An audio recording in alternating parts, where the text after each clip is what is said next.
Hello, I'm Michele Ammon, and I'm here with Rosemary Wells to talk about her newest book, My Shining Star. She has written and illustrated over 60 children's books and won numerous awards for her work. Rosemary, thank you so much for being with us today. It's a pleasure to be here. Can you tell us a little bit about the premise of My Shining Star? What it is really is a book of behaviors. We have respect, patience, listening, work, honesty, trust, reading, writing, time, and habits. Children take to school what they learn at home. If it's good, they're going to be successful. This book is about the preparation of a successful child. Can you define the relationship between parents and teachers? How can they be working more effectively together? It's a matter of responsibility.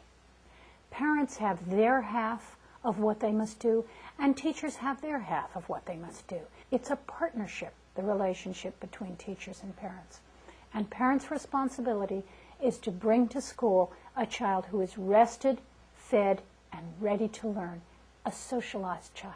What defines a successful parent-teacher relationship? Two things. Naturally, the teacher must listen to the parents. I never want to forget that. But teachers are trained to do that because it helps them.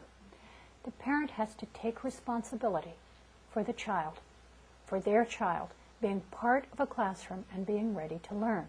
Who is the audience that you're trying to reach? Who needs this book most? It has 10 little points to make that all parents need to know. It's not aimed at any certain kind of parent. It's what we all know makes a healthy child. It's what we all know we should do as parents, which is to put our children first and make their lives a pleasure and a joy so that they go out into the world and bring learning, pleasure, and joy to others.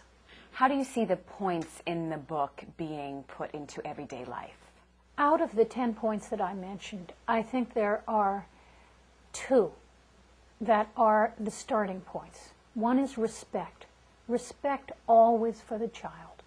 Respect for this little tiny person who comes into your life who can't do anything for his or herself. So you respect them enough to feed them well, to listen to them. The other is time. Children spell love Time. So talk to them, lift them up, sing to them, make up stories, make up games. If you start with that one virtue, time, you'll go a long way to achieving all the other ones in the book. Rosemary, you are such an inspiration. Thank you so much for being with us today. It was such a pleasure talking with you. Michele, my pleasure. Thank you. Rosemary Wells' books are geared toward inspiring learning in children at a very young age. Pick up a copy of her latest book, My Shining Star, for your child today. Teachers have one clear message that I've picked up. Give me a child who is ready to learn, and I'll give you a shining star in return.